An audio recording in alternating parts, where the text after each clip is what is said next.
Hello everyone, it is Beyond the Plate. Welcome back to our YouTube channel. Today I'll be talking about dairy milk alternatives and how they affect our health. To start off with, why do people drink non-dairy milks? Well, there are several reasons for this. Some people drink it for environmental reasons, animal cruelty reasons, they're vegan, or they're lactose intolerant. Some examples of non-dairy milks include soy, almond, coconut, oat, cashew, and rice. But there are several others. Today in this video, I'll just be talking about soy, almond, coconut, and oat. There are also some alternate names for non-dairy milks that will also be mentioned, such as plant-based milks, vegan milks, or dairy-free milks. So if you hear one of those names, I am just talking about non-dairy milks in general. So here's a little chart comparing the nutrients of whole milk to the nutrients of plant-based milk. So based on this chart, I'll tell you some facts. So coconut milk has around a third of the calories of cow's milk and half the fat, but it has no protein and significantly less carbs. It's not good for people who need protein. Soy milk is somewhat close to milk, but it has half the calories, fat, and carbs. It has around the same amount of fat as 2% milk, which is not in the chart, but it is healthier fat. Almond milk has less than a quarter of the calories compared to whole milk and is the lowest calorie milk compared to the other non-dairy milks listed.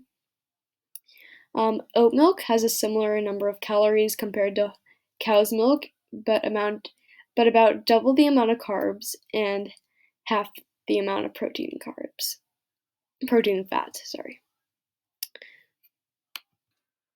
Here are some other health facts about the milk alternatives.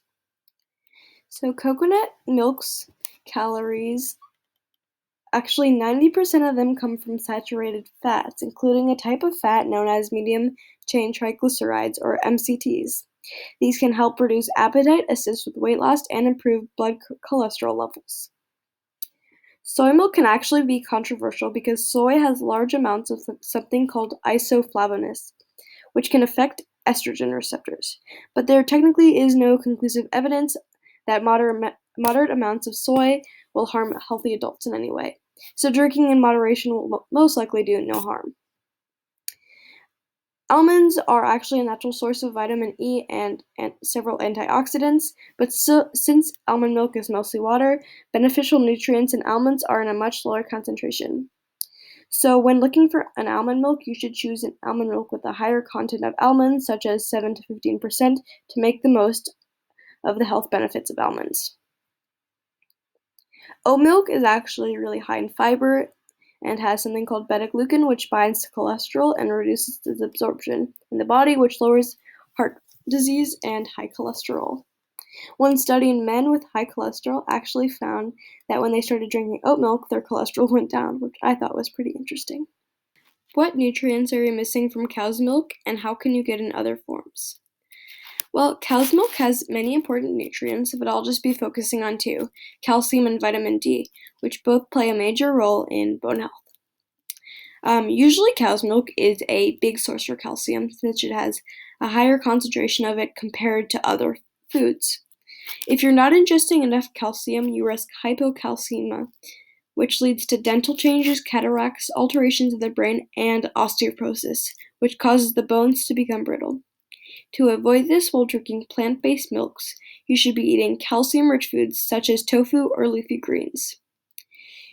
But note, many of these foods have a way lower amount of calcium compared to cow's milk.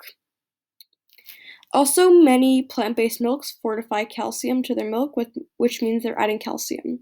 So you should be looking out for this. Since you're not drinking normal cow's milk, this would be beneficial. There are also calcium supplements, which are also good. The best thing would be a combination of these.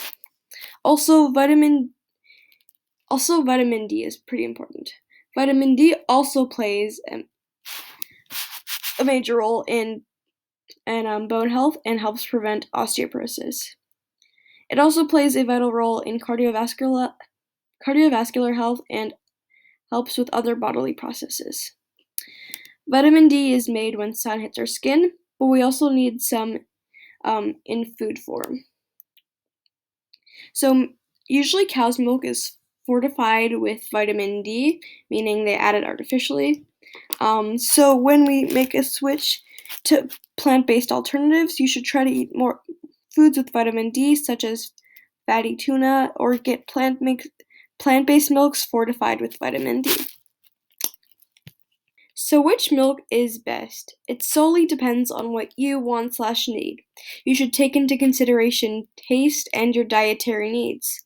For example, if you're looking for something low in fat, you might want to go for a non-dairy milk such as almond milk.